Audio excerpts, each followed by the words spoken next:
नमस्कार दोस्तों, आज हम कथा सुनाएंगे भक्त प्रहलाद की। प्राचीन काल की बात है। भारत में हिरण्यकशिपु नाम का एक शक्तिशाली और अत्याचारी राक्षस राजा था। वह बहुत घमंडी और अहंकारी था। उसने कठिन तपस्या करके भगवान ब्रह्मा से वरदान प्राप्त किया था कि उसे ना तो कोई देवता, ना मनुष्य और ना कोई पशु मार सके, ना ही उसे दिन में कोई मार सके, ना रात में, ना किसी अस्त्र से मार सके, ना शस्त्र से, ना जमीन पर मार सके, ना आसमान में, ना घर के अंदर मार सके, ना ही बाहर। इस अद्भुत वरदान के कारण वह खुद को अमर समझने लगा, क्योंकि मृत्यु भी इस वरदान के आगे असहाय सी हो गई। इस वरदान के बाद हिरण्यकशिपु ने भगवान विष्णु के प्रति घृणा फैलाना शुरू कर दिया। वह चाहता था कि सभी लोग केवल उसकी पूजा करें और भगवान विष्णु का नाम लेना छोड़ दें।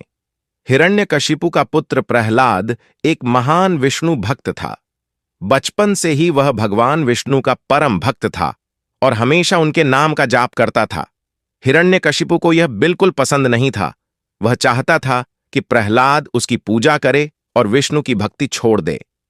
हिरण्यकशिपु ने प्रहलाद को कई बार समझाया, धमकाया और सजा दी, लेकिन प्रहलाद अपनी भक्ति में अडिग रहा। उसने अपने पिता से कहा, वह किसी भ्रम में ना रहे। केवल भगवान विष्णु ही सच्चे भगवान हैं और मैं उनकी पूजा करना नहीं छोड़ सकता। हिरण्यकशिपु को गुस्सा आ गया और उसने अपने पुत्र प्रहलाद को मारने का आदेश दिया।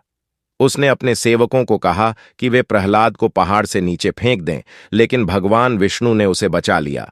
फिर उसने उसे खाने में जहर दिया, लेकिन विष भी प्रहलाद को नुकसान नहीं पहुंचा सका। हिरण्यकशिपु ने प्रहलाद को हाथियों के पैरों तले कुचलवाने की कोशिश की, लेकिन हाथी भी उसका कुछ नहीं बिगाड़ सके। इसके बाद हिरण्यकशिपु ने अपनी बहन होलिका से मदद मांगी। होलिका को यह वरदान था कि वह आग में नहीं जल सकती। हिरण्यकशिपु ने प्रहलाद को होलिका की गोद में बैठाकर आग में जलाने की योजना बनाई, लेकिन भगवान विष्णु की कृपा से होलिका, जिसको वरदान था कि वो आग से जल नहीं सकती थी, लेकिन वह खुद जलकर राख हो गई और प्रहलाद को कुछ भी नहीं हुआ। इसीलिए कहते हैं, जाको राखे साइयां मार सके ना कोई। इसी घटना की याद में हर साल होलिका दहन किया जाता है और होली का त्योहार मनाया जाता है, जो बुराई पर अच्छाई की जीत का प्रतीक है। अंततः हिरण्यकशिपु ने क्रोधित होकर प्रहलाद से पूछा, कहां है तेरा भगवान विष्णु? क्या वह हर जगह है? प्रहलाद ने विनम्रता से कहा, हां, भगवान विष्णु हर जगह हैं। हिरण्यकशिपु ने फिर से पूछा, क्या वह इस खंभे में भी है? प्रहलाद ने उत्तर दिया, हां, भगवान इस खंभे में भी हैं। हिरण्यकशिपु ने गुस्से में आकर खंभे पर जोर से प्रहार किया। उसी क्षण खंभे से भगवान विष्णु नरसिंह अवतार, आधे नर और आधे सिंह के रूप में प्रकट हुए।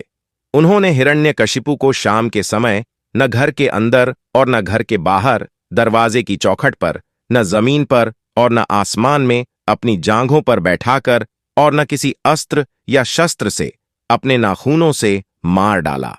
इस प्रकार भगवान विष्णु ने अपने भक्त प्रहलाद की रक्षा की और हिरण्यकशिपु के अत्याचार का और पाप का अंत किया। इसीलिए कहते हैं, भगवान हमेशा अपने सच्चे भक्त और धर्म के प्रति अडिग रहने वाले भक्त की हमेशा रक्षा करते हैं। चाहे कितनी भी कठिनाइयां क्यों ना आएं, सत्य और भक्ति की जीत हमेशा होती है और बुराई का अंत अवश्य होता है। अगर भक्त प्रहलाद की यह कहानी आपको पसंद आई तो प्लीज वीडियो को लाइक करें, शेयर करें और चैनल को प्लीज सब्सक्राइब करें। धन्यवाद।